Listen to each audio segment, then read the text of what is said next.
abrir uma empresa. Vamos começar com... Deixa eu colocar aqui uma câmera que fica todo mundo nela aqui. Pronto. Vamos lá. Abrir uma empresa. O que precisamos para abrir... Eu sei que existe 1 milhão de tipo de empresa, né? A meia dúzia, pelo menos. E quando vamos falar do imigrante que chega e quer abrir uma microempresa, vou dar um exemplo, ou construção, ou faxina, ou babysitter, ou aplicativo, tem 1 milhão de tipos, mas uma microempresa. Quais documentos esse imigrante precisa hoje? Paulo, dependendo do tipo de empresa, que eu já falei várias vezes aqui, se esse imigrante quiser abrir uma corporação, que é aquela empresa que é completamente separada da pessoa física, a única coisa que ele vai precisar é escolher o nome, nos passar um endereço e a cópia de um documento de identificação dele. Por não ser uma entidade que é obrigatório a transferência do lucro ou prejuízo para a pessoa física, não é necessário, nem necessário, como você falou, o famoso do Tax ID. Uhum. Agora, se essa pessoa tiver interesse, dependendo da situação dela e do que nós entendemos que é a melhor estrutura para ela, e nós decidimos por abrir uma LLC, então é um tipo de empresa o qual a empresa não paga imposto, e os lucros ou prejuízos são transferidos para a pessoa física. Sendo assim, ele também terá que ter um Tax ID, além da opção de nome, do endereço, também é necessário um Tax ID. E lembrando que em cada caso, eu sempre falo, né, Paulo, é um caso, aquela pessoa que tem uma empresa com um único dono, vamos decidir por um tipo de entidade, aquela empresa que tem mais de um sócio, outro tipo de estrutura. Então, não dá para me generalizar e falar, para todo mundo é isso que precisa. Então, por isso que é fundamental a gente entender qual é o caso de cada um, para poder definir pela melhor estrutura. E por falar em Tax ID, na última vez que a Carol estava aqui, eu lembro que eu descobri uma coisa que foi maravilhosa, que você que está no Brasil e acha que precisa um Tax ID, você pode fazer, pode pedir, estando ainda no Brasil. Não foi isso, Carol, que a gente...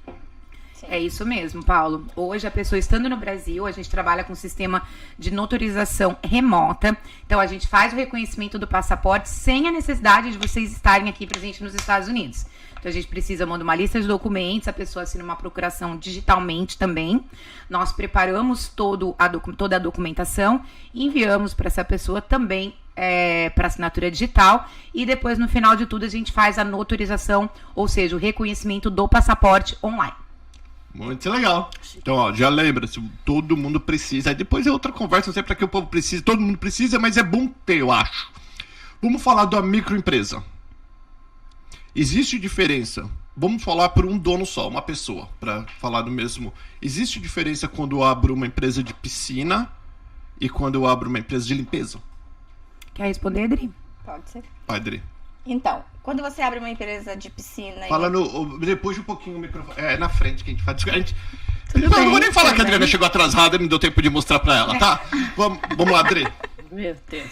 Cheguei em ponto, viu, Paulo? Não, ela chegou em ponto. Né? Antecipado, inclusive. É que ela quis comer a coxinha da oferecendo muita comida pra ela. Você me Paulo, ofereceu comida, eu fiquei tentada. Fala, Adri. Bom, na verdade, assim, não existe diferença entre você abrir uma empresa do tipo se é clean, se é faxina, se é limpeza de piscina, não tem diferença. A diferença que tem são nas modalidades de empresa, são os tipos fiscais que uma empresa possui. Então, hoje a gente tem em solo americano abertura de empresa do tipo LLC ou corporação, que são as empresas do tipo C Corp. Então, como a Carol falou, o que a gente precisa saber realmente é o que a pessoa precisa para a gente desenhar uma estrutura e definir qual a modalidade de empresa que a pessoa vai estar. Não necessariamente, porque ela é uma indústria, ela tem que ser uma modalidade de empresa. Ou não, porque ela é piscina, ela tem que limpeza de piscina, ela tem que ser uma outra modalidade. E sim, a melhor estrutura para cada cliente, para cada pessoa. É isso que a gente precisa saber desenhar para a gente poder criar direitinho a modalidade de empresa que a pessoa pode ter. Lembrando, né, que eu acho, desculpa interromper, lembrando que o que vai diferenciar entre os tipos de empresa que a gente está falando aqui, Paulo, ou da limpeza de piscina, da limpeza de casa, da construção, da padaria, do escritório de contabilidade, enfim, é o tipo de licença que essa empresa precisa. Diferente do Brasil, que nós temos alguns tipos de empresa que não podem, por exemplo, ser uma empresa de limpeza, ou não podem ser um escritório de contabilidade. Então, existem algumas poucas restrições aqui, mas o que realmente vai mudar em relação é o tipo de licença que essa pessoa precisa. Claro, se eu for abrir um restaurante, eu preciso de uma licença muito mais burocrática. Se eu for fazer um serviço de limpeza em casa, quer dizer, é muito menos burocrático a licença que eu tenho que tirar, porque o risco é muito menor e as exigências são muito menores também. Eu acho que o que diferencia sempre, Paulo, que eu percebo, hoje eu atendo todos os clientes novos primeiro. Então eu faço aquela triagem inicial. E eu acho que o grande diferencial da Larson é justamente isso, é não fazer algo padrão. Então, o segredo é sempre a boa consultoria. Então, acho que hoje nós não abrimos nenhuma empresa sem antes passar por uma consultoria, porque a própria pessoa, principalmente quando a gente está falando de pessoas que te seguem, né, que estão sonhando em vir para cá, ou que chegaram aqui agora, elas não têm entendimento algum de nenhum tipo de legislação. Sim. Quais são as cargas tributárias, quais são as diferenças. Então, assim, elas vêm às vezes com alguma coisa montada que pesquisou no Google, mas o fato delas poderem fazer um bom entendimento e até aquela sondagem do que você espera, o que você quer dar para daqui a alguns anos, o que realmente você vai fazer, você vai começar... Às vezes as pessoas não sabem nem o que vão fazer ainda. Sabe, é verdade. E na realidade, assim, então, acho que o segredo da consultoria mesmo. E na realidade, assim, a gente nunca abre uma empresa... Normalmente a pessoa chega e fala, eu quero abrir uma LLC, porque eu vi no canal do Paulo que é legal abrir uma LLC. Sim. Eu quero abrir uma LLC, ou então eu quero abrir uma corporação. E a gente sempre...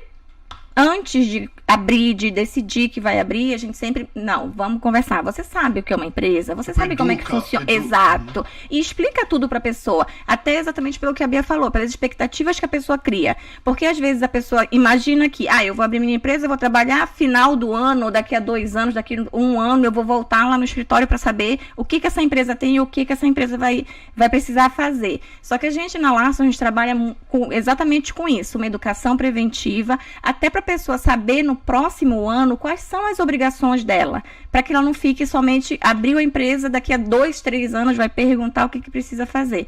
Então aí já tem multa, já tem imposto atrasado, já tem uma série de consequências que fica mais difícil da gente recuperar quando trabalhando previamente numa consultoria, dizendo tudo certinho para a pessoa, explicando detalhadamente cada ponto da empresa do que ela vai precisar, que a gente consegue evitar tudo isso e a gente consegue ter um cliente satisfeito. Consequentemente, o nosso trabalho também fica muito mais fácil. Deixa eu fazer uma pergunta. Vocês dão algum tipo de consultoria? Vou dar um exemplo. Eu quero ser cabeleireiro. Aqui no Brasil eu sou cabeleireiro e eu quero ser cabeleireiro na América.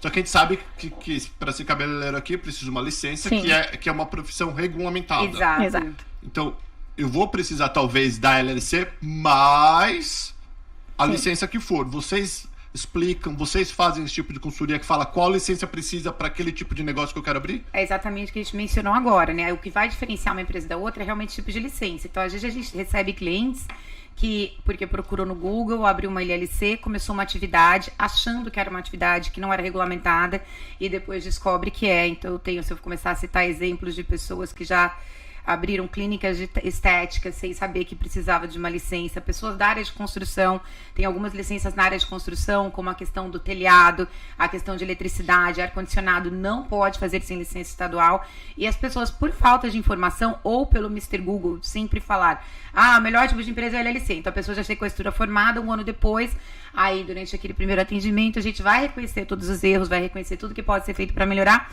e ajusta a estrutura, só que às vezes pode ser muito tarde. Sabe então, aí o prejuízo que eu percebo, Carol, dessa dúvida muito, é porque assim, no Brasil, eu vejo muito o lado do cliente no escritório, porque como eu não sou contadora, eu sempre fico observando a expectativa do cliente. Então, no Brasil, você sempre procura um contador. Não existe uma empresa que não está assessorada. A pessoa já coloca aquilo como uma obrigação. Sim. E quando o brasileiro vem para cá e ele pode fazer por ele mesmo, ele acredita... Ele acha que pode. Ele acredita que isso passa a não ser uma obrigação. Eu acho que é o grande erro, assim, da maioria dos brasileiros, às vezes, que são funcionários no Brasil, e aí eles vêm pra cá empreender.